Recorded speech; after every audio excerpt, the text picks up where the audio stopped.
శ్రమ నీకు వస్తే ఆ జరిగిన శ్రమ కొరకు నీ సన్నిధిలో 40 దినాలు మొరబెట్టు ప్రభా. ఈ సమస్యతో ఉన్నానయ్యా, ఈ సమస్యతో ఉన్నాను ప్రభా, ఈ సమస్యకు పరిష్కారం ఎక్కడంటే నీ దగ్గర దొరుకునుగాక, నీ చెంతలు దొరుకునుగాక. నాకున్న ప్రతి రోజులు ఇద్దాం. హల్లెలూయా. ఎప్పుడు కూడా చేతులెత్తి దేవుని స్తుతించండి. హల్లెలూయా. ముసుకోమాకండి, దేవుని సందులో మనం రాసుకుందాం. ప్రజల్లా హల్లెలూయా. నువ్వు ఉన్నావంతే, ఏ శ్రమలో ఉన్నావు, ఏ బాధలో ఉన్నావు, ఏ సమస్యలో ఉన్నావు, ఆ సమస్య పరిష్కారం గెలుగుండాలంటే నువ్వు కూడా గెలుగుండాలంటే దేవుని సందులో మొరబెట్టు. ప్రజల్లా హల్లెలూయా. నేను శ్రమల్లో ఉండి యెహోవా మొరబెట్టగా నాకు ఉత్తరం ఇచ్చాను. నేను చెప్తున్నా వినండి, 40 దినాల్లో మీరు చేస్తున్న ప్రార్థనలకు జవాబు వస్తున్నదా లేదా? ఎంతమందికి వచ్చింది చెప్పండి. ఉంటుందా? ఎంతమంది జవాబు? ఒకదానికోసం నేను మొదలుపెట్టాను, ఒక సమాధానం ఇచ్చాడు. ఒక సందర్భం చెప్తా ఆ విషయాన్ని. అద్భుతంగా అందుకని ఏమి లేకుండా చేసి ఏదో వెళ్ళిపోయి పెట్టాడు, ఐగర్ పెట్టాడటం కాదు ఇక్కడ అంటనమాట. శ్రమలలో నువ్వు మొదలుపెట్టగా దేవుడు నీకు ఆన్సర్ ఏమి ఇచ్చాడు. దేవుని దగ్గర అడిగావు, గోచాడావు, ఏడుస్తున్నావు, ప్రాధాన్యపడుతున్నావు, దుఃఖిస్తున్నావు, ఏడుస్తున్నావు, మంచిది. హల్లెలూయా.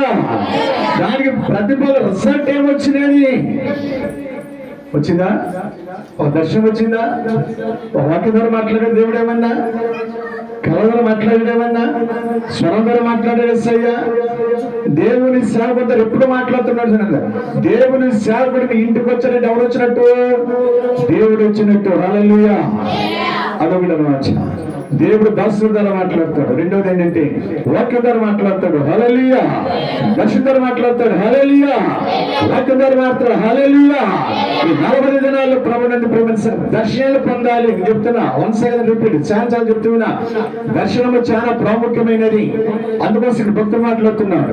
నా శ్రమలో నేను మొదలుపెడితేనే ఆయన నాకు ప్రత్యుత్తరం ఇచ్చినాడు, జవాబు ఇవ్వగలిగిన వాడు ఉన్నాడు. మీరు చేసే ప్రతి ప్రార్థనకి జవాబు లేకపోతే, ఆన్సర్ లేకపోతే నువ్వు చేసిన ప్రార్థన ఎలా ఉందంటే నీ ఎదలోనే పడిపోతున్నది. ప్రజల్లో హల్లెలూయా. ఇక్కడ ఏం శ్రమ అంటే శారీరకమైన శ్రమ. ఒకసారి యేసుప్రభువు వారు వెళ్తున్నారట, వాళ్ళతో పాటు శిష్యులు ఉన్నారు. వెళ్తున్న సమయాల్లో గుడ్డివాడు కలిగిన వాడు ఉన్నాడు, గుడ్డివాడు కలిగిన వాడిగా ఉన్నాడు, పుట్టక నుంచి గుడ్డివాడు కూడా ఉన్నాడు. వెళ్తూ సందర్భంలో వెళ్ళవలసిన ఎలక ప్రభుని ప్రశ్నిస్తారంట. చూడండి, యోహాను సువార్త 9వ అధ్యాయం 1 నుంచి 3 చదువుకున్న జాగ్రత్తగా. ఆయన మార్గమున పోవుచుండగా పుట్టినగా గుడ్డోడు ఉన్నాడట. ఎవరు కనబడేళ్ళంతా? శిష్యులకి కనిపించాడు.